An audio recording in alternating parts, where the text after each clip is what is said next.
প্রিয় দর্শক, সবাইকে প্রীতি এবং শুভেচ্ছা জানিয়ে এটি নিউজের নিয়মিত আয়োজন নিউজ আওয়ার এক্সট্রা শুরু করছি। এবং আপনারা যারা নিয়মিত আমাদের এই আয়োজন দেখে থাকেন, আপনাদের বরাবরের মতো কৃতজ্ঞতা জানিয়ে শুরু করতে চাই। এবং আপনারা যারা বাংলাদেশের গণমাধ্যম লক্ষ্য করে থাকেন কিংবা আমাদের এই অনুষ্ঠানগুলো দেখে থাকেন, আপনারা জানেন যে আগামীকাল আমরা বঙ্গবন্ধু শেখ মুজিবুর রহমানের স্বদেশ প্রত্যাবর্তন দিবস আমরা পালন করব। এবং সেই স্বদেশ প্রত্যাবর্তন দিবসকে কার্যত সামনে রেখে একটা চিন্তা হয়তো আমরা আজকে এখানে করতে পারি যে আজকে 9 জানুয়ারি এবং 1972 সালের 9 জানুয়ারি নিশ্চয়ই আপনারা জানেন যে একটা উৎকণ্ঠা, একটা আবেগ এবং একটা উত্তেজনা বাঙালির মধ্যে কাজ করেছিল যে বাঙালির হাজার বছরের শ্রেষ্ঠ বাঙালি বঙ্গবন্ধু দেশে ফিরছেন, তার নিজ ঘরে ফিরছেন, নিজ আঙিনায় ফিরছেন, এরকম একটি দিক।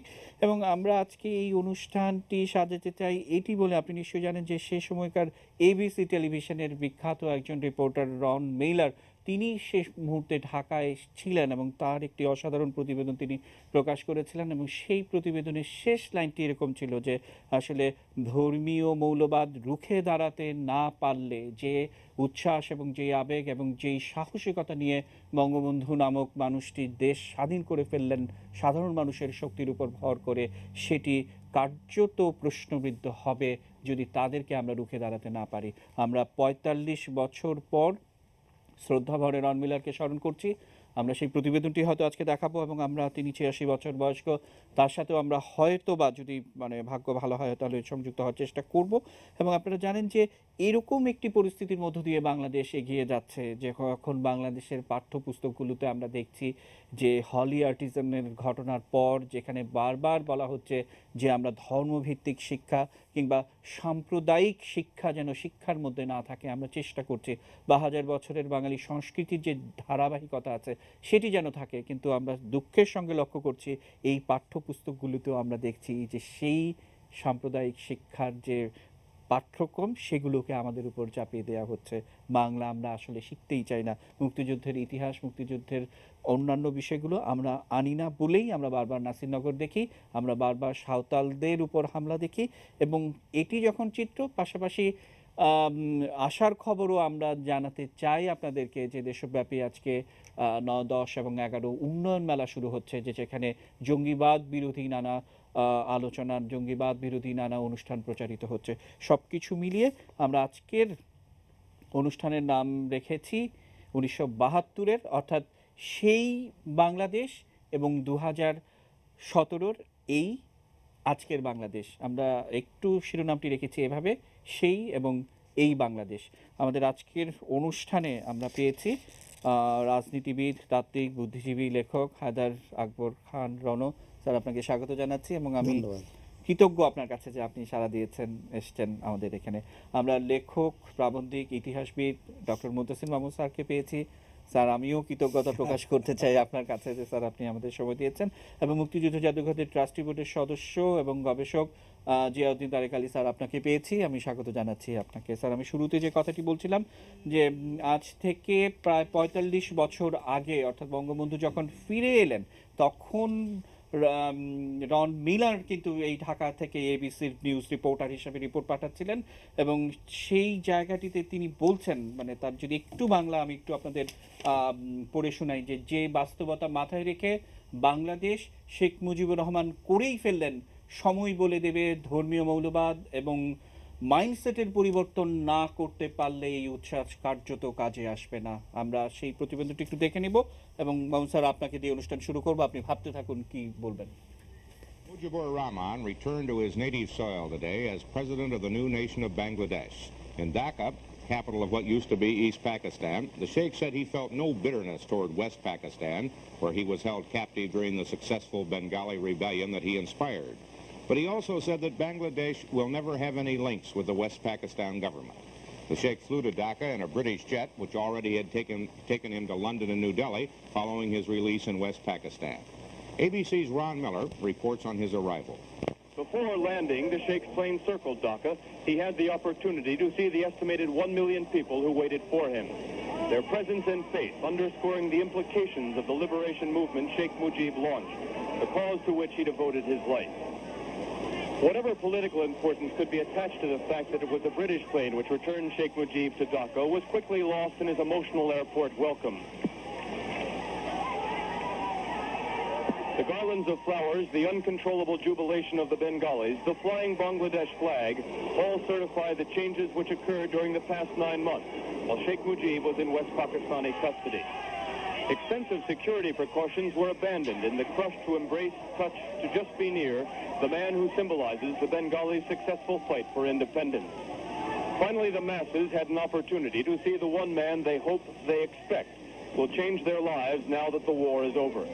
Sheikh Mujib would make a public appearance at the Dhaka racecourse, where, before his arrest, he had promised his people liberation and victory. The loyalty and allegiance these people feel for the Sheikh cannot be questioned. Most observers agree that if Sheikh Mujib has a problem with his followers, it is that they now expect too much of him. Promises of a bright future must now be tempered by the reality of Bangladesh. 75 million Bengalis focus their hope for the future on Sheikh Mujib. To his followers, he is more than a political leader. He is the savior of this land. But after the celebrations, the immense problems facing Bangladesh must be met. And at times, the solutions will be extremely difficult, perhaps unattainable, even for Sheikh Mujibur Rahman. Ron Miller, ABC News, Dhaka. যে কথাটা আমি বলছিলাম যে সেই ৭২ সালের 10ই জানুয়ারিতে দাঁড়িয়ে ঠিক এই রকম একটি বক্তব্য তিনি বলছেন যে শেখ মুজিবুর রহমান তার এই লক্ষ লক্ষ কোটি কোটি ফলোয়ার এবং সব কিছু মিলে আমাদের যে মাইন্ডসেটের পরিবর্তনের কথা সবসময় আপনি বলেন যে সেই জায়গাগুলোতে যদি আমরা আসল জায়গায় কাজ করতে না পারি তাহলে কিন্তু একটা প্রশ্নবিদ্ধ মার্ক সবসময়ই থাকবে। প্রথমে হচ্ছে যে 10ই জানুয়ারির গুরুত্বটা কি আমাদের কাছে বা আমাদের জেনারেশনের কাছে, এত বেদনা, তারপরেও কিন্তু সবাই বঙ্গবন্ধুর জন্য অপেক্ষা করছিলেন। কারণটা কি? হ্যাঁ, তিনি জাতির পিতা ছিলেন বটে, কিন্তু সবাই তার উপরে একটা বিশ্বাস রেখেছিলেন, আস্থা, যে তিনি ফিরে এলে যে ট্র্যাজেডি বাংলাদেশের উপর দিয়ে গেছে আমরা সেটা অতিক্রম করতে পারবো। এবং চরম উৎকণ্ঠার সঙ্গে কিন্তু অপেক্ষা করছিল মানুষজন। এবং তেজগাঁ এয়ারপোর্ট থেকে রেসকোর্স পর্যন্ত লোকে লোকারণ্য ছিল। 7ই মার্চে যে অবস্থাটা ছিল আমার মনে হয় তার চেয়ে বেশি মানুষ 10ই জানুয়ারিতে ছিল।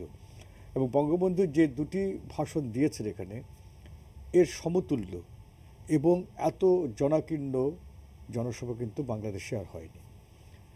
এখন বঙ্গবন্ধু অনেক কথা বলেছেন, সেখানে গণহত্যার কথা বলেছেন, পাকিস্তানের সঙ্গে সম্পর্কের কথা বলেছেন, ইসলামের কথা বলেছেন, সব কথা বলেছেন, কিন্তু যে কথাটা তিনি বারবার জোর দিয়েছেন সেটা হচ্ছে যে আমি একটি গণতান্ত্রিক, সমাজতান্ত্রিক, ধর্মনিরপেক্ষ স্যার এই রাষ্ট্র বক্তব্যটা চাই। আমরা দেখবো, আমাদের কাছে আছে, সেটি দিল্লি পালান বিমানবন্দরে তিনি বলেছিলেন, সেটা হয়তো আমরা একটু দেখার চেষ্টা করব।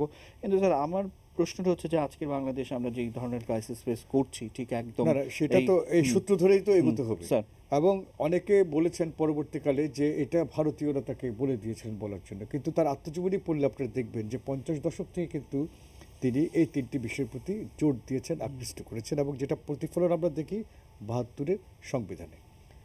এখন এবং এই কথাও যখন নাকি তিনি দিল্লিতে বক্তৃতা দেন, পরবর্তীকালে জিজ্ঞেস করা হয়েছিল আপনার এবং ইন্দিরা গান্ধীর মধ্যে এই মিলটা কিসের, যে তারা আপনিও সেকুলারিজমের কথা বলছেন, তিনিও বলছেন, তিনি বলেছেন যে এটা আদর্শ মিল। এখন বঙ্গবন্ধু পাকিস্তানি শাসন থেকে আমাদের মুক্ত করেছেন এবং পাকিস্তানি শাসনের বিরুদ্ধে লড়াইটা খালি যে অর্থনৈতিক প্রবঞ্চনা বা বঞ্চনার বিরুদ্ধে ছিল তা তো নয়, এটা একটা সাংস্কৃতিক লড়াই ছিল। এবং সেই সাংস্কৃতিক লড়াইয়ের মূল উপাদানটা ছিল যে আমরা ধর্ম নিরপেক্ষ শুধু নয়, ধর্মীয় রাজনীতি বা ধর্মকে রাজনীতিতে ব্যবহার করা থেকেও আমরা বিরত থাকব। মনে রাখা দরকার বঙ্গবন্ধু একমাত্র রাষ্ট্রনায়ক যিনি ধর্মীয় রাজনীতি বন্ধ করেছিলেন। পৃথিবীতে কিন্তু এটা খুব একটা হয়নি, এবং তিনি সেকুলারিজমকে একটা উপাদান হিসেবে করেছিলেন। এখন এবং রাষ্ট্রীয় রূপরেখা কিন্তু তাই দিয়েছিলেন। আপনারা লক্ষ্য রাখবেন, আমরা যারা এই জেনারেশন আমরা 72-75 দেখেছি, সেই সময় কিন্তু ধর্ম নিয়ে কোনো কথা ওঠেনি, ইসলাম রাষ্ট্রধর্ম থাকুক সেটা কথা ওঠেনি। অর্থাৎ যে মাইন্ডসেটের কথা বলা হলো যে মানুষ জগতে আধিপত্য আমরা একটা যুদ্ধের মাধ্যমে আমরা ভেবেছিলাম যে সেটা অতিক্রম করেছি, কিন্তু আমার আজকে 45 বছর পরে ফিরে মনে হয় আমরা বোধহয় সেটা অতিক্রম করতে পারিনি। আমরা প্রথম সোপানে পা দিয়েছিলাম, কেননা 75 সালে যদি তার মৃত্যু না হতো তাহলে তো এই বাংলাদেশ হতো না। এই যে সেই বাংলাদেশটা গড়ে ফেললেন জিয়াউর রহমান, এরশাদ, নিজামী, খালেদা জিয়া, সেই বাংলাদেশে কিন্তু এই ধারাগুলি মুছে দেওয়া হলো।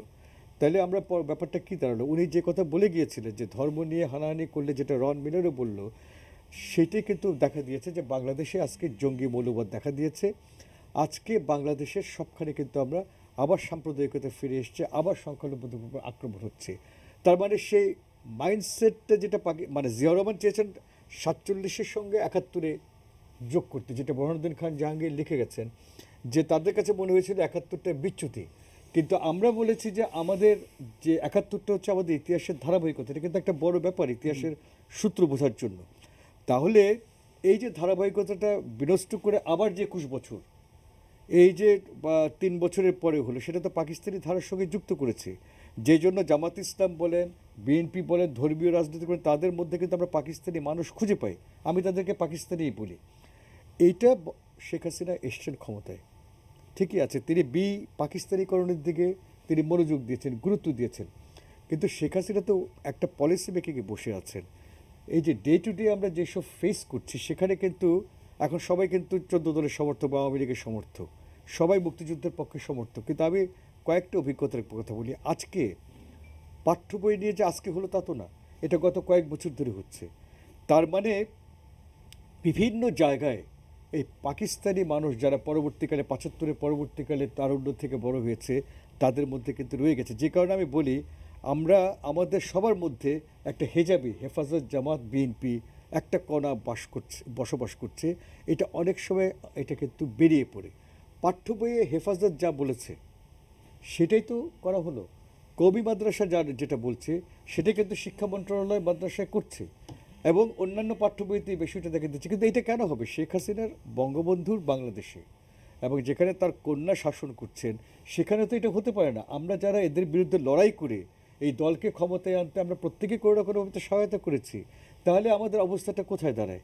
যে যদি এই সরকারকে হেফাজতের এজেন্ডা করতে হয়, এই সরকারকে যদি নিরাপত্তা বাহিনীর এজেন্ডা তাদেরকে গুরুত্ব দিতে হয়, এই সরকারকে যদি এই মানস জগতের বা বিএনপি পন্থীদের এজেন্ডা বাস্তবায়িত করতে, তাহলে এই সরকারের বাস্তবায়নটা করবে কি? উন্নয়ন, আমি আবারও বলছি, উন্নয়নে শেখ হাসিনা যেখানে নিয়ে গেছেন বাংলাদেশকে, সেখান থেকে বাংলাদেশের ফেরার কোনো আর পিছাবার কোনো ব্যাপার নেই। কিন্তু একটা জিনিস মনে রাখতে হবে যে উন্নয়ন যেটা হচ্ছে, এক রৈখিক যে উন্নয়ন হচ্ছে, তার সঙ্গে শিক্ষা সাংস্কৃতিক যদি জিডিপি বৃদ্ধি না হয়, খালি অর্থনৈতিক জিডিপি বৃদ্ধি করে কিন্তু আমরা কোথাও পৌঁছাতে পারবো না। আমরা যদি আমাদের মানবিক উন্নয়নটি না করি, বা আমাদের যে ভিতরের মনোজগতের যে পরিবর্তনের উন্নয়ন আছে সেটি যদি আমরা না করি, তাহলে তো এরকম মানব জমিন পতিতই পড়ে থাকবে, সেখানে সোনা ফলার কোনো স্কোপ থাকে না। স্যার, আমি আপনার কাছে একটু আসতে চাই। আমি বঙ্গবন্ধু বিশেষ করে এই 10ই জানুয়ারি দিল্লির পালান বিমানবন্দরে যে কথা বলেছিলেন, ধর্মনিরপেক্ষতার কথা বলছিলেন, মুহতাসিম মাহমুদ স্যার কিছুটা বলছিলেন, সেটা আমরা একটু দেখে এসে শুনতে চাই যে 45 বছর পর আমরা আজকে নতুন করে আমরা একটু মূল্যায়ন করার চেষ্টা করব। কারণ আজকের বাংলাদেশ আমরা আসলে যেই বাস্তবতার মধ্য দিয়ে পার হচ্ছি, অর্থাৎ এই হলি আর্টিজান যদি না ঘটতো তাহলে হয়তো অন্যরকম একটা বাস্তবতা। কিন্তু আমরা একটু দেখে এসে আপনার বক্তব্য শুনবো। আমার ভাই ও বোনেরা, in his reply, the Sheikh says, "My people will be eternally grateful to the people and government of India for having stood by us in our darkest hour. Bangladesh stands for secularism, socialism and democracy." আপনাদের প্রধানমন্ত্রী, আপনাদের সরকার, আপনাদের সৈনিক বাহিনী, সৈন্যবাহিনী, আপনাদের জনসাধারণ যে সাহায্য এবং সহানুভূতি আমার দুঃখী মানুষকে দেখিয়েছে, চিরদিন বাংলার মানুষ তা ভুলতে পারবে না। ব্যক্তিগতভাবে আপনারা জানেন, আমি পশ্চিম পাকিস্তানের অন্ধকার ছেলের মধ্যে বন্দী ছিলাম 2 দিন আগেও। শ্রীমতী গান্ধী আমার জন্য দুনিয়ার এমন জায়গা নাই যেখানে চেষ্টা করেন নাই আমাকে রক্ষা করার জন্য। আমি ব্যক্তিগতভাবে তার কাছে কৃতজ্ঞ। আমার 6-7 কোটি মানুষ ব্যক্তিগতভাবে তার কাছে এবং তার সরকারের কাছে কৃতজ্ঞ। আমার জনসাধারণ, ভারতবর্ষের জনসাধারণের কাছে কৃতজ্ঞ। আর যেভাবে 1 কোটি লোকের খাওয়ার বন্দোবস্ত এবং রাজার বন্দোবস্ত আপনারা করেছেন, আমি জানি ভারতবর্ষের মানুষও দুঃখী আছে, সেখানে তারাও কষ্ট পাচ্ছে, তাদেরও অভিযোগ আছে।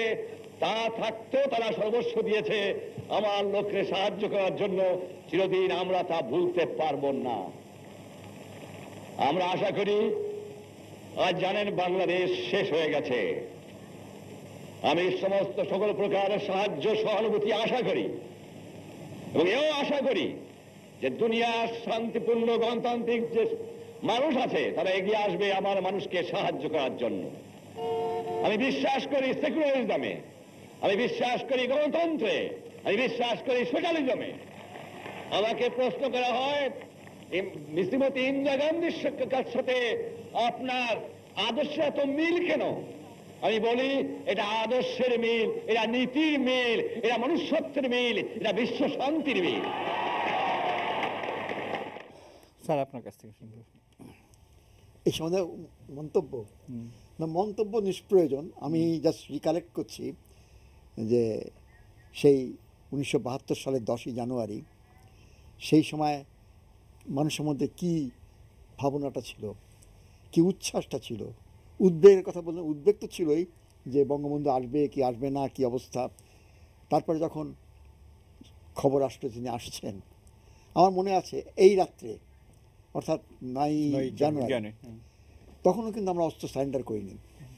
হাজার হাজার অস্ত্র আকাশে, আপনাদের মনে আছে নিশ্চয়ই, আপনার যাই না আপনি তখন। হ্যাঁ, আমি ইউনিভার্সিটির ছাত্র। আচ্ছা, আমার তখন বয়স 28 বছর, 28-29। তা আমার তো পরিষ্কার মনে আছে আর কি, দেখেছি হাজার হাজার অস্ত্র উপরে মানে ফাঁকা গুলি করছে, একটা কিন্তু ক্যাজুয়ালিটি হয়নি। এটা হলো আনন্দ উৎসব করছে মানুষ। বঙ্গবন্ধুকে পেয়ে যেন বিরাট কিছু পেয়ে গেল। কারণ আছে, তিনি যদি না আসতেন সেই সময় কোনো কারণে, তাহলে একটা নৈরাজ্য হতে পারত, সম্ভাবনা ছিল। আরেকটি বড় দিক হচ্ছে যে তিনি এসে কিন্তু বললেন যে, ভারতকে বললেন যে তোমার সৈন্য নিয়ে যাও। এই কথা বলার সাহস এবং এই কথা বলার যে বুদ্ধিমত্তা, এটা বঙ্গবন্ধু ছাড়া বোধহয় তখন আর কারো পক্ষে সম্ভব ছিল বলে আমার কাছে মনে হয় না। যাও, এগুলো ছাড়াও তিনি একটা ডিরেকশন দিয়ে গেছেন, যেটা তার এই বক্তৃতার মধ্যে পাওয়া গেল। সোশ্যালিজম, গণতন্ত্র, ধর্মনিরপেক্ষতা। সোশ্যালিজম সম্পর্কে আমি বলছি না কিছু, কারণ ওটা হয়নি। গণতন্ত্র নানানভাবে বিধ্বস্ত হয়েছে, কিন্তু ধর্মনিরপেক্ষতা যে বিষয়টি, এটা কিন্তু ঐতিহাসিকভাবে খুবই গুরুত্বপূর্ণ।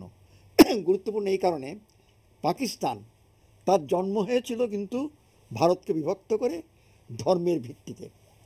আর সেই পাকিস্তানি ভাবাদর্শকে, পাকিস্তানি ভাবাদর্শের মধ্যে সোশ্যালিজম, গণতন্ত্র এগুলো কিছুই ছিল না, ছিল একটা ধর্মভিত্তিক সাম্প্রদায়িকতার ভিত্তিতে।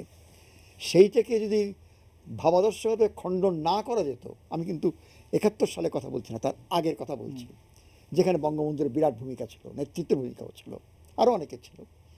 তা মৌলানা হোসেনির ছিল এবং বহু লোকের ছিল।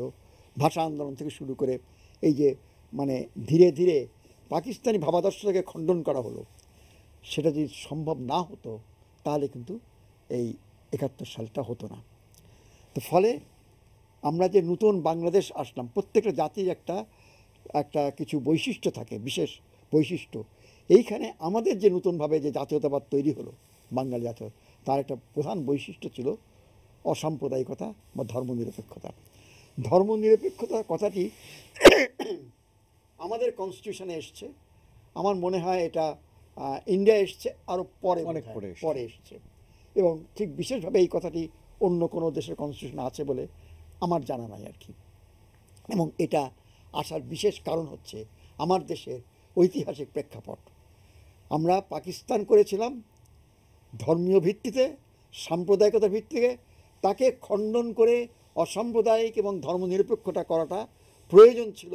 এবং সেটা আমাদেরকে, আমাদের মানসিক জগৎকে, আমাদের চিন্তা চেতনা জগৎকে এবং আমাদের সাংস্কৃতিক পরিমণ্ডলকে একটা বিরাট জায়গায় উন্নত করতে সক্ষম হয়েছিল, যেটা বঙ্গবন্ধু নেতৃত্বে হয়েছিল, কোনো সন্দেহ নাই। এটা একটা বড় দিক। এখন আপনি প্রথমে যে প্রশ্নটা উত্থাপন করলেন, সেটা হচ্ছে যে এত বৎসর পর, 4.5 দশক পর কোথায় হারিয়ে গেছে আমাদের সেই সাফল্য, প্রায় সব দিক থেকে হারিয়ে গেছে। আমি সমাজতন্ত্র, ধর্মনিরপেক্ষ আর গণতন্ত্রের প্রসঙ্গটা আনছি না, ওটা অনেক আগেই গেছে।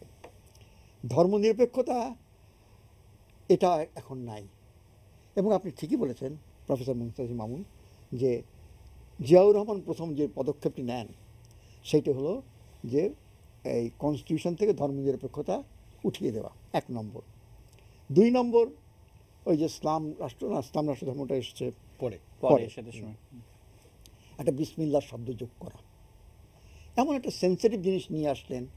আচ্ছা, একজন ধর্মপ্রাণ মুসলমান বিসমিল্লাহ সবসময় বলে, কিন্তু ওইটাকে মাথার মধ্যে কনস্টিটিউশন মাথার মধ্যে রাখতে হবে, তাহলে এটা তো এটা তো একটা চাতুরতা, এটা তো প্রতারণা। মানে পাকিস্তান থেকে বেশি পাকিস্তানি, পাকিস্তানের সংবিধানেও কিন্তু না না এই না, বিষয়গুলো না, নাই। না, আমি কথাটা একটু শেষ করি। আচ্ছা, তারপরে যেটা বললেন আপনি, সেটা খুবই গুরুত্বপূর্ণ, সেটা হচ্ছে যে ধর্মভিত্তিক রাজনৈতিক দল থাকতে পারবে না। জিয়াউর রহমান অ্যালাউড দোজ, মানে মুসলিম লীগ অ্যান্ড আদার্স, জামাত ইসলাম। প্রথমে জামাত ইসলাম ছিল না, কিন্তু প্রথমে ছিল ওই কি যেন একটা, তারপরে জামাত ইসলাম কি যেন ছিল, যাই হোক ভুলে গেছি, তা অত আগের কথা তো। এনিওয়ে, মানে এই ধর্মভিত্তিক রাজনৈতিক দলগুলোকে অ্যালাউ করলেন, এটা একটা ক্রিমিনাল কাজ করেছেন। এবং সেই কথাগুলো কিন্তু স্যার আমরা খুব একটা বলি না, এই যে যে কথা আমি বললাম বলছেন স্যার, বলবো না, আমি সবসময় বলি। স্যার একজন দর্শক আছেন, আমরা দর্শকের মানে প্রশ্নটি যদি আপনি অনুমতি দেন তাহলে নিতে হবে। দর্শক, আপনি আপনার নাম বলে প্রশ্নটি করুন। আসসালামু আলাইকুম, জি। আমি মাহবুবুর রহমান ফরিদপুর থেকে বলছি। কয়েকদিন আগে আমাদের ফরিদপুরে একটা রেস্টুরেন্টে আমি চা খেতে গিয়েছি, ওখানে দুই ভদ্রলোক আলাপ করছেন। আমাদের ফরিদপুরে হরিসভা নামে একটা জায়গা আছে, একজন লোক বলছে আমি হরিসভায় যাব, তো দ্বিতীয় জন বলছে হরি হরি, সকালবেলা হরির নাম, এই মুসলমান দেশে কেন হরির নাম থাকবে, তার নাম বদলে দাও। দ্বিতীয় জন বলছে আরে মিয়া, সবকিছুর নাম কি পরিবর্তন করা যায়, ইসলামিকীকরণ করা যায়? তাহলে রাম সাগরের নাম কি রাখবেন, রাম দায়ের নামটা কি রাখবেন?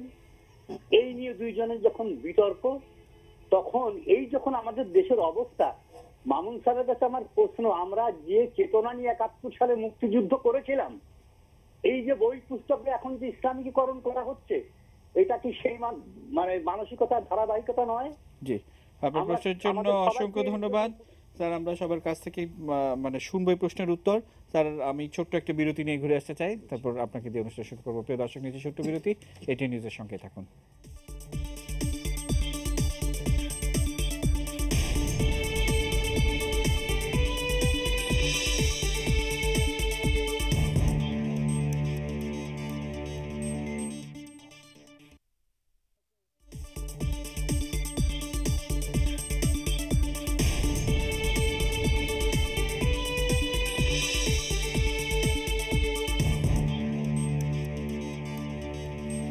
প্রিয় দর্শক, বিরতির পর আবারও আপনাদের আমন্ত্রণ জানাচ্ছি, এবং আপনারা যারা এই মুহূর্তে এটি নিউজ দেখছেন, সেই এবং এই বাংলাদেশ আমাদের আজকের আলোচনার শিরোনাম।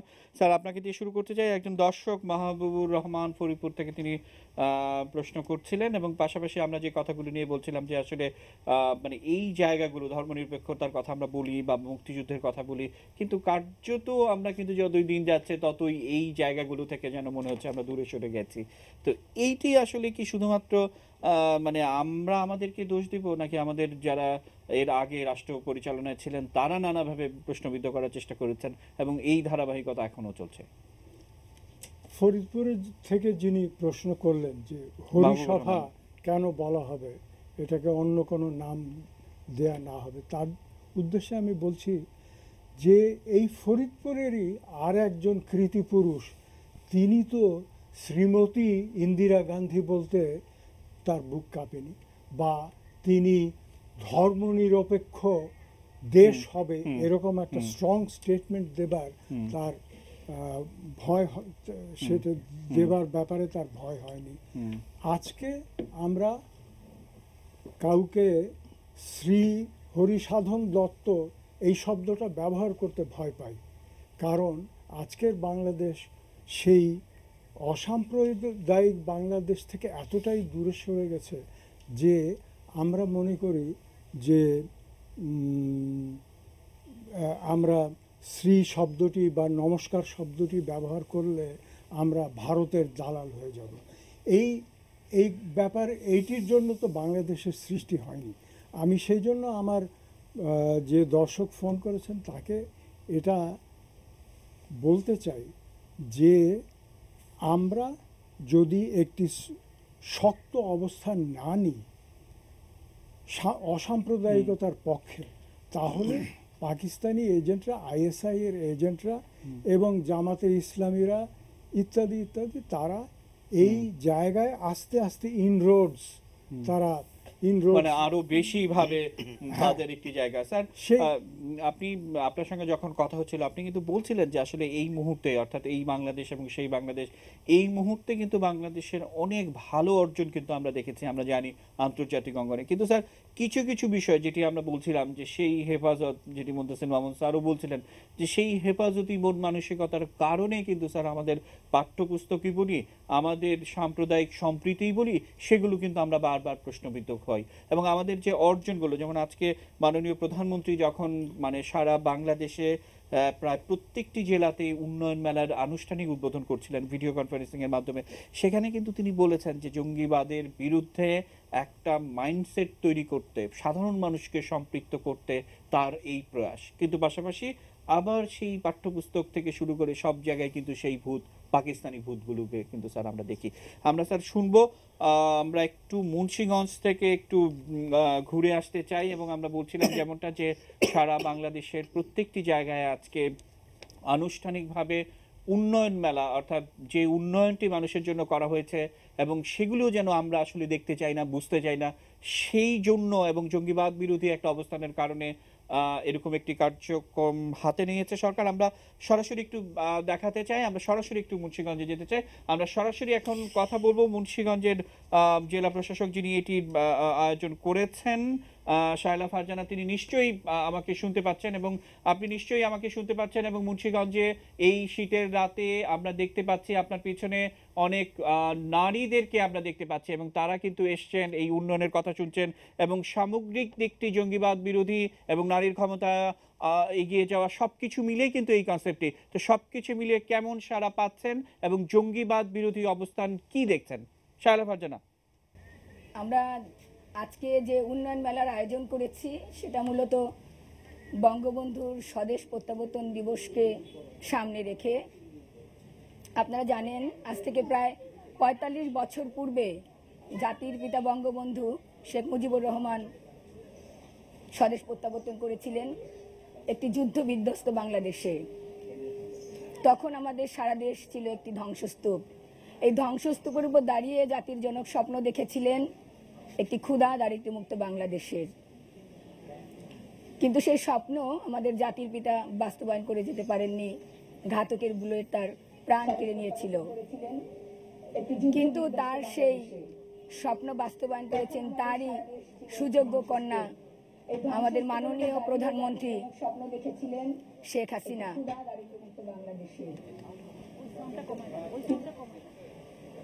মাননীয় প্রধানমন্ত্রীর সুযোগ্য নেতৃত্বে আমরা আজ উন্নয়নের মহাসড়কে মাননীয় প্রধানমন্ত্রীর যে বিশেষ উদ্যোগ, এই বিশেষ উদ্যোগে আমাদের এই উন্নয়ন মহাসড়কের যে গাড়িটি চলছে তার একটি চাকা। এই বিশেষ উদ্যোগের মধ্যে উল্লেখযোগ্য একটি বাড়ি, একটি খামার প্রকল্প, আশ্রয়ন প্রকল্প, ঘরে ঘরে বিদ্যুৎ, সবার জন্য শিক্ষা, এই প্রতিটি চাকাই সমান গতিতে উন্নয়নের মহাসড়কে চলছে। আজ আমরা মাননীয় প্রধানমন্ত্রীর নেতৃত্বে পেয়েছি ক্ষুধা ও দারিদ্র্যমুক্ত একটি বাংলাদেশ। আজকে আমরা বই উৎসব পালন করছি জানুয়ারির 1 তারিখে। আমি মনে করি এই বই উৎসব আর কোনো দেশেই নেই। জঙ্গিবাদের প্রশ্ন করেছেন, জঙ্গিবাদ দমনে বাংলাদেশের যে সাফল্য সেটি উল্লেখযোগ্য। অনেক দেশের তুলনায় আমাদের বাংলাদেশের পুলিশ বিভাগ সামর্থ্যবান এবং তারা খুব যোগ্যতার সাথে জঙ্গিবাদ দমন করেছে। যেহেতু আজকে এই উন্নয়ন মেলা উপলক্ষে আমরা সংযুক্ত হয়েছি, আমি উন্নয়ন মেলাকে সামনে রেখেই বলতে চাই, আমাদের জাতির জনক বঙ্গবন্ধু স্বপ্ন দেখেছিলেন ক্ষুধা দারিদ্র্যমুক্ত বাংলাদেশের এবং স্বপ্ন দেখিয়েছিলেন বঞ্চিত জনগণকে। এবং আমাদের মাননীয় প্রধানমন্ত্রী নেতৃত্বে যে উন্নয়নের জোয়ার এসেছে, সেই জোয়ারে প্রান্তিক জনগোষ্ঠীকে সম্পৃক্ত করার লক্ষ্যেই এই উন্নয়ন মেলা। আমরা আজ সকালে যে র্যালি করেছি সেখানে হাজার আমি হাজার আবারও মানুষ আপনার সঙ্গে যুক্ত হব যে প্রান্তিক মানুষের কথা আপনি বলছিলেন এবং তাদেরকে সম্পৃক্ত করার যে বিষয়টি সেগুলি নিয়ে আবার হয়তো আপনার কথা শুনবো। স্যার, আমরা শায়লা ফারজানার কথা শুনছিলাম, সেখানে কিন্তু বই উৎসবের কথা তিনি বলছিলেন, জঙ্গিবাদ বিরোধীর কথা বলছিলেন, কিন্তু সবগুলো অর্জনের পিছে একটা ভালো উদ্যোগ নিয়েই কিন্তু এই কাজগুলো হয় এবং ৪৫ বছর আগের সেই বাংলাদেশেও আমরা এরকম একটা ভালো উদ্যোগ নিয়েই কিন্তু শুরু করেছিলাম। কিন্তু যে কথাটি বারবার বলার চেষ্টা করছি, সর্ষের মধ্যে ভূত, সেই ভূত কিন্তু আমাদের এই সমস্ত অর্জনগুলোকে ম্লান করে দেয়। কি বলবেন? বলার কিছু নেই, যদি পাকিস্তানিরা এখানে থাকে তাহলে তো একই জিনিস হবে। একটা বিষয় আমরা ভুলে যাই, পাকিস্তানিদের এখন ভোটের পরিমাণ 30 থেকে 35%। সুতরাং তারা একটা শক্তিটা তারা কিভাবে হয়েছে, জিয়াউর রহমান থেকে শুরু করে নিজামী, খালেদা জিয়া ব্যবসার ক্ষেত্রে তাদেরকে একটা অবস্থান দিয়ে দিয়েছে, শক্ত অবস্থান। আজকে ইসলামী ব্যাংকের পরিবর্তন হয়েছে, কিন্তু এর মধ্যে তো অন্যান্য প্রতিষ্ঠানগুলিকে তারা দাঁড় করিয়ে ফেলেছে। তারা একটা অর্থনৈতিক ভিত্তি অর্জন করেছে এবং তারা যেটার উপর জোর দিয়েছে, যেটা এই সরকার পারেনি, সেটা হচ্ছে তারা মানুষ জগৎটাকে তারা কন্ট্রোল করছে, নিয়ন্ত্রণ করেছে। আজকে যখন আপনি মাদ্রাসায় খালি নিম্ন শ্রেণীতে বাংলা পড়ানো হয়, তারপরে পড়ানো হয় উর্দু, এবং এটাকে আমাদের মেনে নিতে হচ্ছে। এবং মেনে নিতে হচ্ছে। স্যার, আমরা আমাদের সেই হেফাজতি বাবুনাগরীর একটি ইন্টারভিউ আছে, আমরা একটু ছোট্ট একটা ইন্টারভিউ আমরা একটু দেখে এসে আচ্ছা, ঠিক আছে। স্যার আপনার মন্তব্য শুনবো।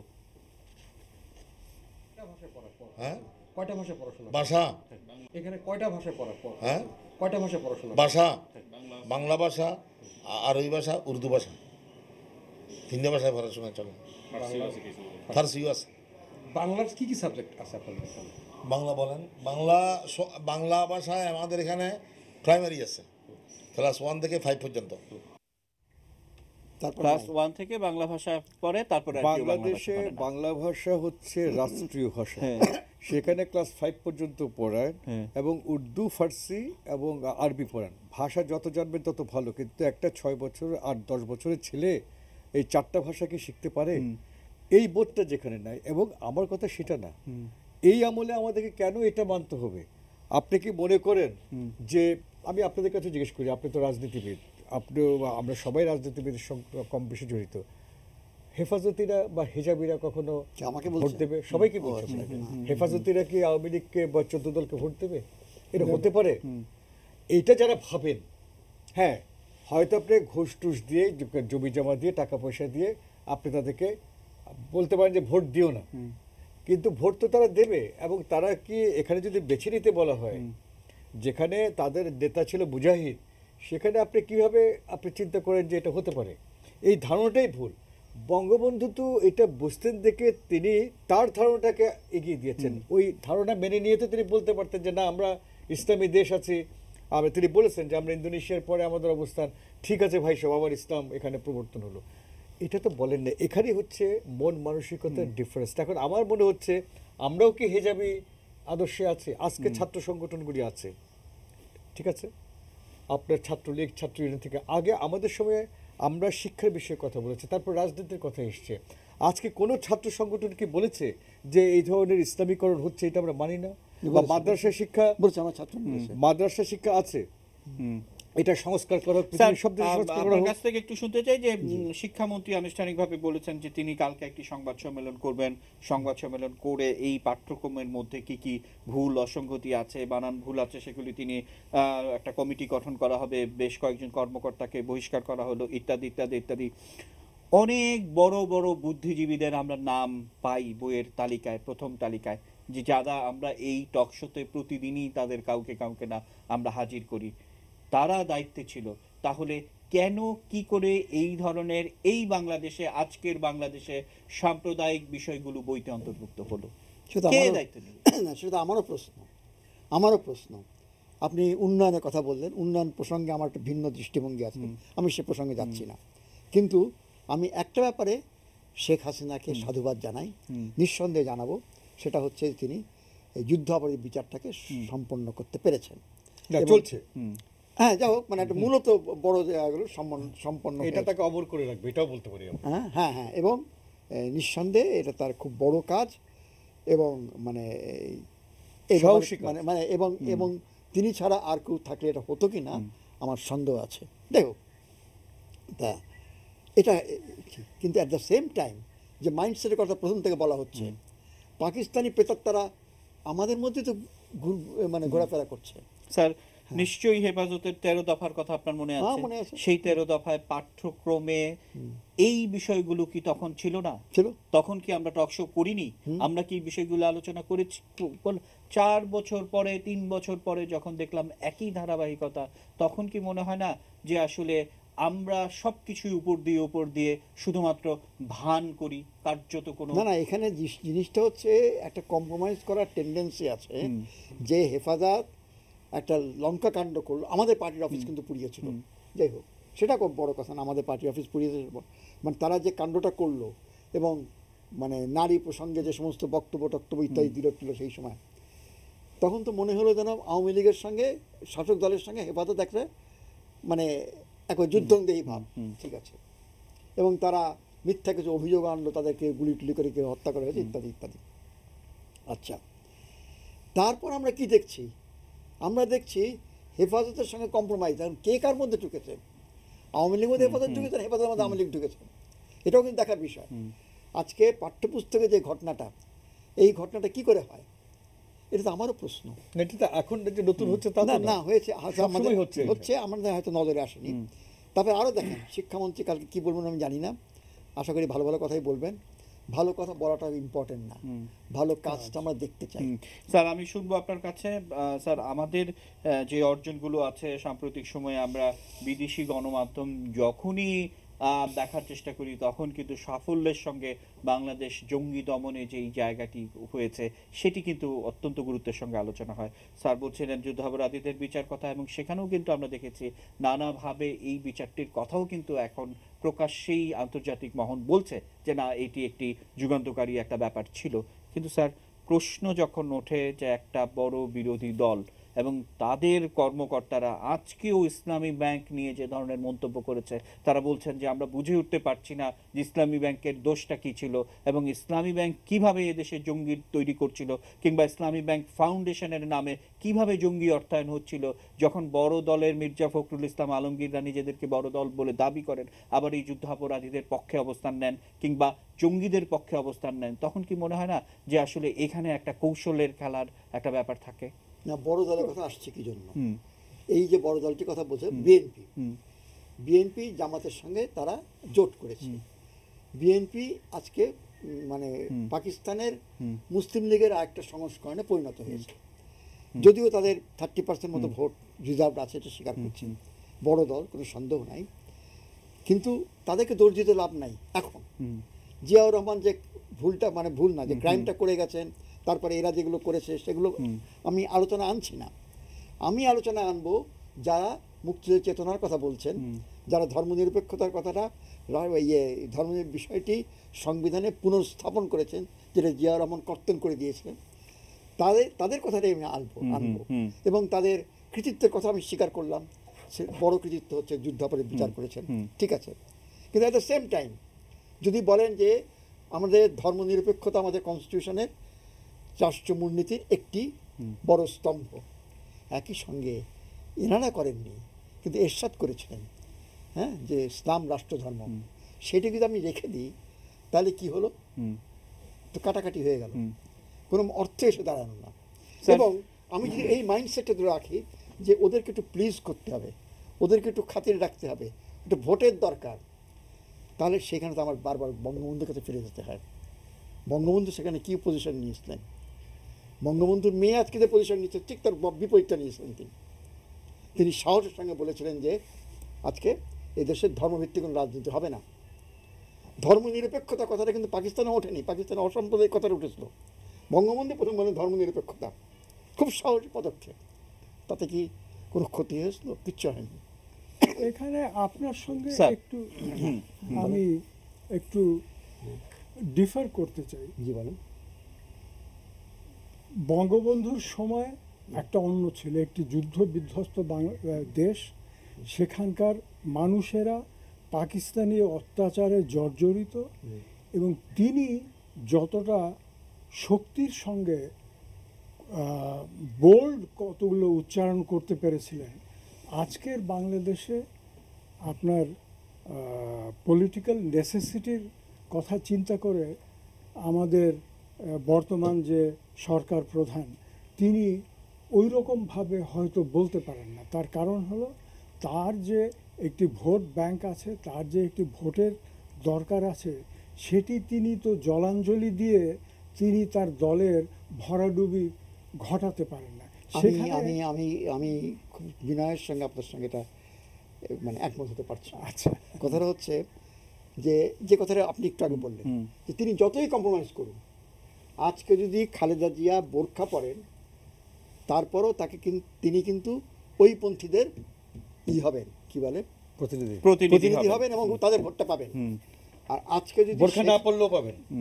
ও বলছি সরি, খালেদা যদি সরি আমি উল্টো বলছি, আজকে যদি শেখ হাসিনা বোরখা পরেন তাহলেও তিনি এদের ভোট পাবেন না।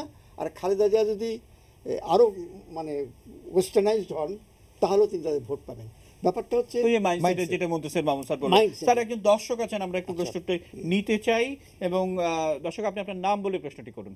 জি, আসসালামু আলাইকুম। জি, আসসালামু আলাইকুম। আমি মাহাদি নীলফামারী থেকে বলছিলাম। আমি মাহাদি নীলফামারী থেকে শুনছি, আপনি প্রশ্নটি করুন। জি, আমি মাহাদি নীলফামারী থেকে বলছি। দর্শক আপনি আপনার প্রশ্নটি বলুন। জি, আমার প্রশ্ন হলো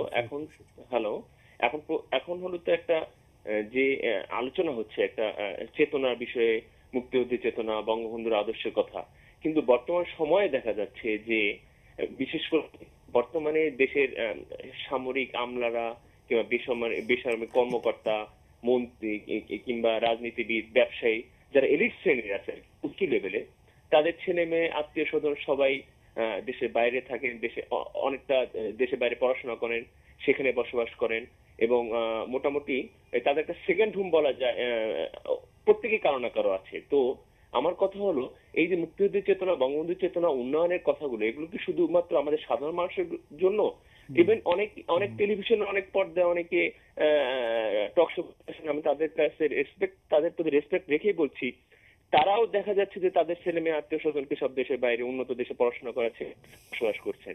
তো মুক্তিযুদ্ধের চেতনা, বঙ্গবন্ধুর আদর্শ কিংবা অসাম্প্রদায়িক, এগুলো শুধুমাত্র সাধারণের উপর বাস্তবায়ন করার চেয়ে কি সেটাই বেশি ভূমিকা রাখতো না? যদি তারা এই আদর্শে বেশি উদ্বুদ্ধ হতেন, যারা নীতি নির্ধারণের পর্যায়ে আছেন এবং দেশকে সামনের দিকে নিয়ে যাওয়ার নেতৃত্ব পর্যায়ে আছেন, সেটা কি বেশি কার্যকর নয়? জি, আপনাদের সবাইকে অসংখ্য ধন্যবাদ। এবং স্যার এটি কিন্তু কঠিন একটি ভালো প্রশ্ন এবং আমরা এগুলো নিয়ে কথা বলবো। ছোট্ট একটি বিরতি নিয়ে ঘুরে আসতে চাই। প্রিয় দর্শক, নিচ্ছি ছোট্ট বিরতি, এটি নিউজের সঙ্গেই থাকুন।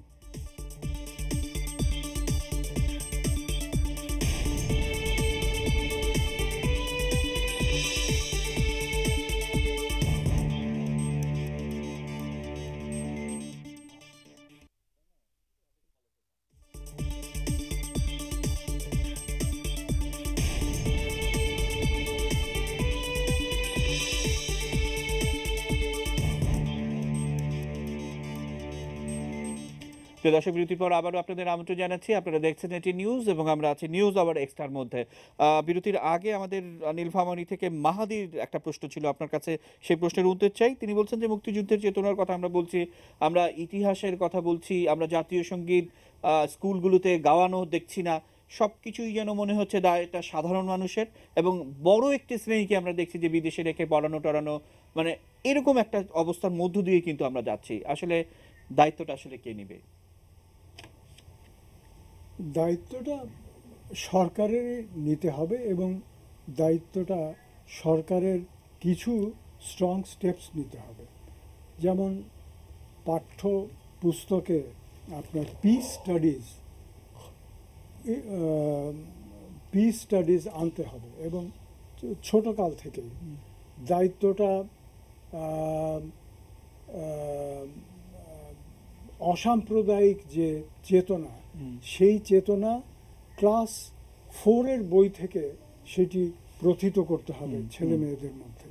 আমি 2014 সালে ক্লাস 1 থেকে ক্লাস 10 পর্যন্ত প্রত্যেকটি ক্লাসের প্রত্যেকটি বই আমি পড়েছি। ক্লাসের এই যে সরকার যে বইগুলো দেয়, তার মধ্যে আমি দেখলাম, আই ওয়াজ ভেরি সারপ্রাইজড যে ইংরেজিতে এক জায়গায় লেখা আছে, mister Rafiq is a good man, Mr. Rafiq says his prayers 5 times a week, and তারপরে তার সমাজের প্রতি কর্তব্য, তার ফ্যামিলির প্রতি কর্তব্য। কিন্তু এই যে মিস্টার রফিক গুড ম্যান, তার সংজ্ঞাটা হচ্ছে কারণ উনি 5 ওয়াক্ত নামাজ পড়েন। এই ধরনের কথা যদি থাকে বইতে, তাহলে 71 সালে যারা রাও ফরমান আলীর সঙ্গে বাংলাদেশ টেলিভিশনে চাকরি করেছে, তারা যখন এই পাঠ্যক্রম নিয়ে নানা ধরনের বক্তব্য বিভিন্ন টেলিভিশনে এই 2016 সালে 17 সালে এসে করে, তখন আসলে কেমন বাংলাদেশ চাই, বা আমরা আজকে বলছি সেই বাংলাদেশ এবং এই বাংলাদেশ, এই প্রশ্ন তো উঠতেই পারে। স্যার, আমরা ধর্মনিরপেক্ষতার কথা বলছিলাম বা কমিটমেন্টের কথা বলছিলাম, যে একটা রাষ্ট্রের সঙ্গে আদর্শিক দিক যে থাকে বা ব্যক্তি কিংবা নেতাদের সাথে নেতৃত্বের যে মিল থাকে, আমরা বিরতির মধ্যে আমরা যখন বলছিলাম যে বিশেষ করে পালান বিমানবন্দরে আজকের এই দিনে 10ই জানুয়ারিতে বঙ্গবন্ধু যখন নেমে এলেন, তখন ভারতের প্রধানমন্ত্রীর যেই কমিটমেন্টের জায়গাটি, এখানে কিন্তু খোলাখুলি করে বলার একদম পরিষ্কার একটা জায়গা, যে 3টি পয়েন্টস, সেই 3টি পয়েন্টসে বাংলাদেশের মুক্তিযুদ্ধে ভারত আমাদের সহযোগিতা করেছিল এবং আমরা কিন্তু শ্রদ্ধাভরে সেই স্মরণ করতেই পারি। আমরা কি একটু স্যার দেখে আসবো সেই ভাষণটি? আমরা দেখে আসি। उनका शरीर जेल में बंद था, लेकिन उनकी आत्मा को कोई बंद नहीं कर सका, और उसने प्रेरणा दी बांग्लादेश के लोगों को कि इस हिम्मत से उन्होंने लड़ा और आज वो स्वतंत्र हैं, और उन्हीं आदर्शों पर लड़ा जो हमारे देश को प्रेरणा देते आए हैं। हमने यहाँ भारत में भी 3 वादे किए थे अपनी जनता से। पहले ये कि जो शरणार्थी यहाँ आए हैं वो सब वापस जाएंगे, दूसरा ये कि हम हर तरह से मुक्ति वाहिनी की सहायता करेंगे, बांग्लादेश के लोगों की मदद करेंगे, और तीसरे कि शेख साहब को हम जरूर छुड़वाएंगे जेल से। हमने স্যার, আমরা বলছিলাম যে শেষ কথাটি এটি যে আমরা আমাদের 3টি দফা পূরণ করেছিলাম এবং মুক্তি বাহিনীকে সহযোগিতা করার একটা ব্যাপার ছিল এবং শরণার্থীরা ফিরে যাবেন, এবং এটিও তখন রাজনীতিবিদদের মাথায় ছিল যে বঙ্গবন্ধুকে নিয়ে নানান ধরনের রাজনীতি করবে পাকিস্তানিরা, এবং বঙ্গবন্ধুকেও চুটানোর ছাড়ানোর সমস্ত বন্দোবস্ত কিন্তু করতে হবে। এবং যে কারণেই আমরা যেই প্রামাণ্য চিত্রটি দেখছি যে এসকে রক্ষিতের দ্য রিটার্ন অফ হিস্ট্রি, সেই প্রামাণ্য চিত্রের মধ্যেই কিন্তু এই ব্যাপারগুলো স্যার আছে। এত পরিষ্কার বিষয়গুলো থাকা সত্ত্বেও আমরা বাংলাদেশের মুক্তিযুদ্ধের ইতিহাসটা অন্যভাবে দেখি, পড়ানো তো দূরের কথা, আমরা স্কুলগুলোতে জাতীয় সঙ্গীতও গাওয়াই না কেন স্যার? সেটা হচ্ছে মনোভঙ্গি, কারণ আমাদের কাছে এখন এগুলি গুরুত্বপূর্ণ মনে হয় না। এটা একসময় মনে হয়েছিল গুরুত্বপূর্ণ, এগুলিকে আমাদের কাছে ছোটোখাটো বিষয় মনে হয়। এখন আমাদের কাছে মনে হচ্ছে যে অবকাঠামো গড়াটা অনেক গুরুত্বপূর্ণ, আমাদের কাছে মনে হচ্ছে যে পৃথিবীতে আরও কৃষি আমাদের করা যায় সেটা আমাদের কাছে গুরুত্বপূর্ণ। কিন্তু একটা বিষয় হচ্ছে কি জানেন, মানসিক জগৎ যদি গড়ে না উঠে সুস্থ এবং অসাম্প্রদায়িকতায়, তাহলে কিন্তু এই বাংলাদেশের ভিত্তি কিন্তু নড়বড়েই থাকবে। আমি যে কথাটা আগে বলেছিলাম, আপনার 10% জিডিপি হতে পারে, কিন্তু আমাদের যদি হেফাজতের আদর্শ নিতে হয়, তাহলে তো সৌদি আরবের সঙ্গে তো আর এই বাংলাদেশের সম্পর্ক থাকবে না। আমরা কি সৌদি আরব করার জন্য বাংলাদেশ করেছি? এই বিষয়টা কিন্তু যারা নীতি নির্ধারক তারা উপেক্ষা করছেন। কারণ হ্যাঁ, উন্নয়নের মহাসড়কে তো আছি আমরা, আমি তো বলছি, কিন্তু একটা পর্যায়ে উন্নয়ন কিন্তু আর গুরুত্বপূর্ণ হবে না, কেননা প্রজন্ম উন্নয়নের মধ্যেই থাকবে। এটা অবশ্যই শেখ হাসিনার একটা মানে কি বলে যেন গৌরবের ব্যাপার যে তিনি এখান থেকে বাংলাদেশকে এখানে নিয়ে গেছেন, যে বাংলাদেশের কথা আমি অন্তত জীবিতকালে দেখে যাবো বলে মনে করি নি। কিন্তু আমার সঙ্গে তো এটাও একটা বেদনার বিষয়, তারেক ভাই বলেন, রণ ভাই বলেন, যে আমরা আমাদের জেনারেশন কোন বাংলাদেশের জন্য লড়াই করেছিলাম।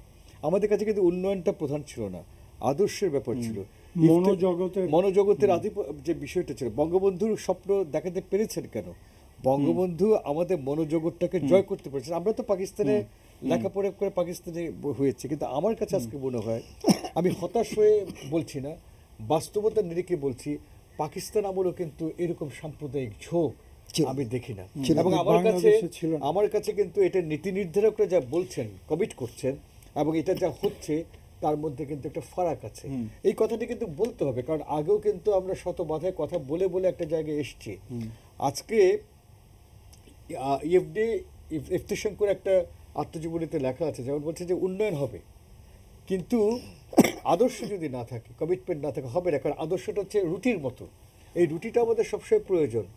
একটা পর্যায়ে উন্নয়নের পরে তো মানুষকে তো খেতে হবে, সেটা হচ্ছে কি রুটি খেতে হবে, তাহলে তো আদর্শটা কোনোভাবে থাকতে হবে।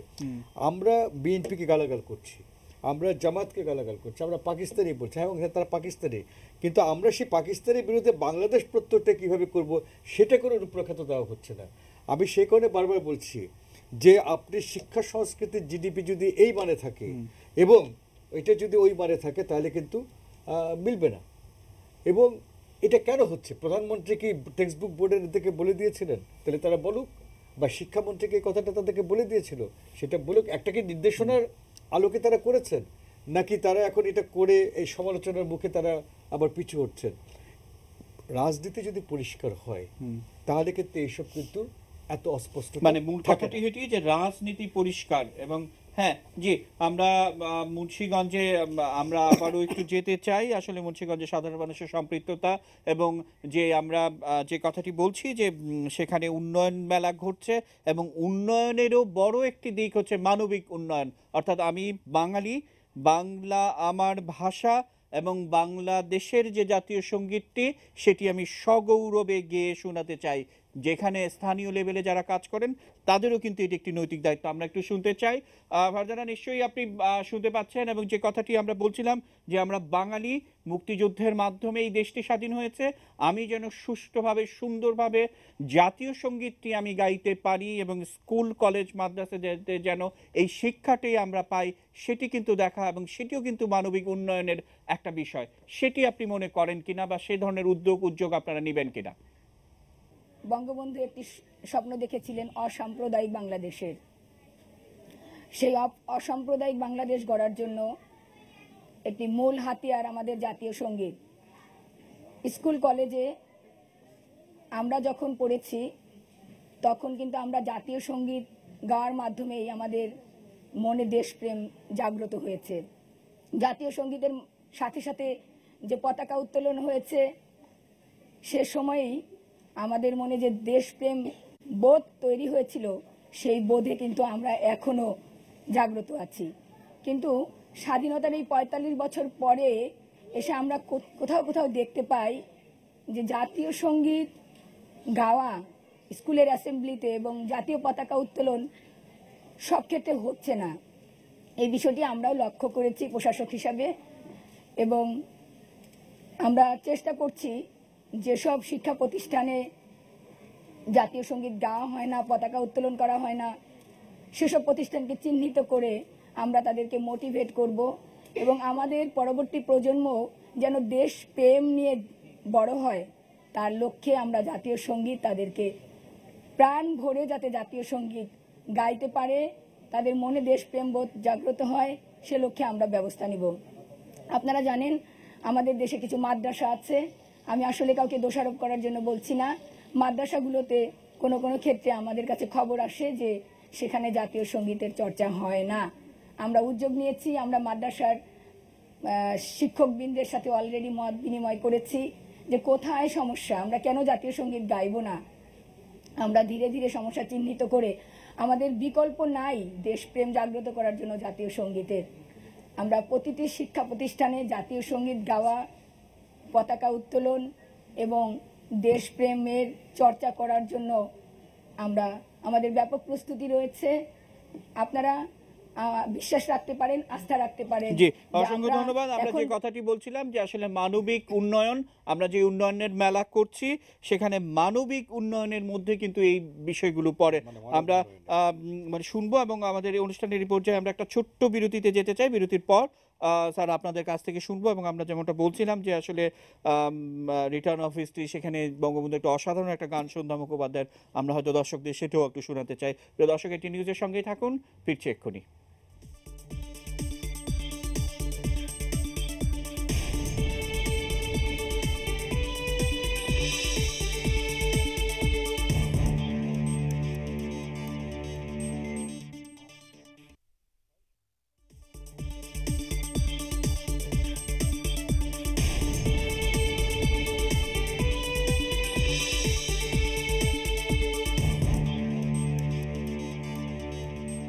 প্রিয় দর্শক, বিরতির পর আবারও আমরা জানাচ্ছি আমরা অনুষ্ঠানের একেবারে শেষ ধাপে চলে এসেছি এবং যেমনটা বিরতির আগে আপনাদেরকে বলছিলাম যে আমরা বিশেষ একটি প্রামাণ্যচিত্র এস.কে. রক্ষিত, তিনি ফিল্ম ডিভিশন ইন্ডিয়ার প্রযোজনায় একটি ফিল্ম বানিয়েছিলেন রিটার্ন অফ হিস্ট্রি।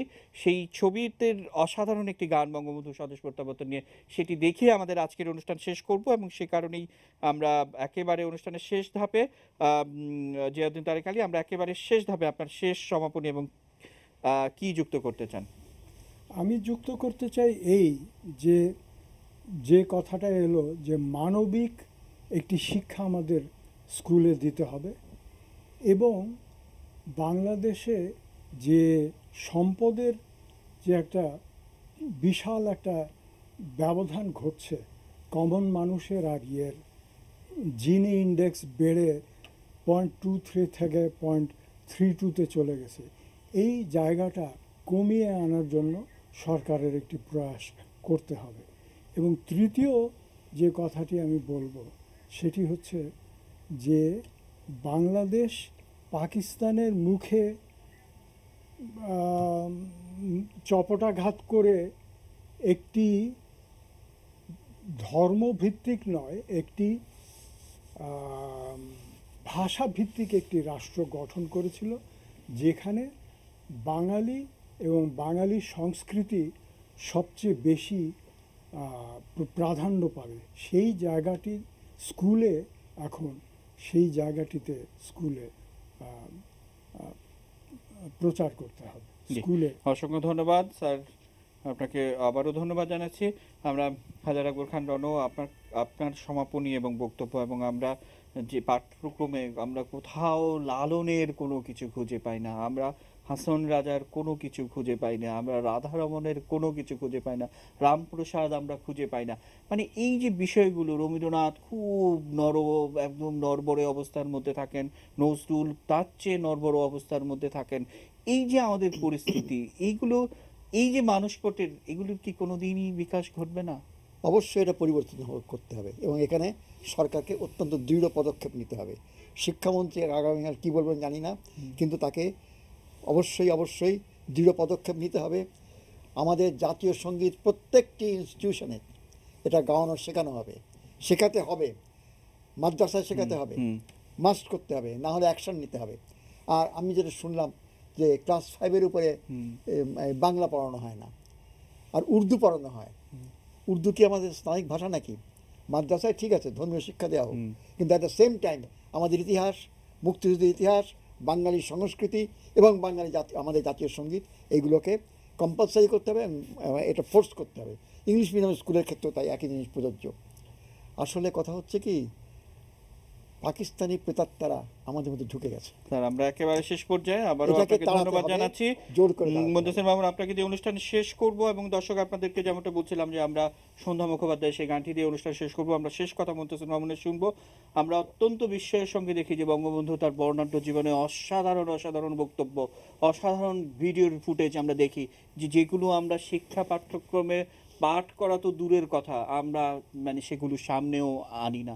এবং আমি অত্যন্ত দুঃখের সঙ্গে বলি, আমাদের জাতীয় সংসদ ভবন 30 লক্ষ শহীদের বিনিময়ে যেখানে আছি, সেখানে আমরা কবরস্থ করেছি খানে সবুরের মতো একজন রাজাকারকে, সেখানে শাহ আজিজুর রহমান রাজাকারকে আমরা কবরস্থ করেছি, আমরা জাদু মিয়ার মতো রাজাকারকে আমরা কবরস্থ করেছি। এই দুর্ভাগ্য, এই লজ্জা কার? কেউ কোনো অপমান বোধ করে কিনা? আমরা বাঙালি হিসেবে অপমানিত বোধ করি। স্যার, আপনার সমাপনী এবং শেষ বক্তব্য। আমরা অপমানিত বোধ করে দেখেই তো আমরা বিভিন্ন জায়গায় নেমেছি। উনি মুক্তিযুদ্ধ জাদুঘর করেছেন, উনি সবসময় প্রতিবাদ করেছেন, আমরা আমাদের মতো করার চেষ্টা করছি। কিন্তু অবস্থা কোথায় এসছে এটা কিন্তু আপনারা এই আলোচনায় এখনও আমার মনে উঠছে। আমি একটা ছোট্ট উদাহরণ দিয়ে শেষ করব। কয়েকদিন আগে আমার কাছে খুব উঁচু পর্যায়ে কয়েকজন ছাত্রতে এসেছিলেন এবং তাদের একজন দেখালেন যে ঢাকা বিশ্ববিদ্যালয়, আমার যদি ভুল না হয়ে থাকে, আর ভুল হলে আমি ক্ষমা চাচ্ছি, বললেন যে এই আমলেই নিযুক্ত একজন তরুণ শিক্ষক তার ওই যে কী বলে ওটাকে ফেসবুকে দিয়েছেন যে 16ই ডিসেম্বর হচ্ছে ভারতীয়দের বিজয় দিবস, এটা বাংলাদেশের বিজয় দিবস আপনারা কেন বলছেন? এটা তো ভারতেই সমস্ত কিছু করেছে। এই আমলে নিয়োজিত বিশ্ববিদ্যালয়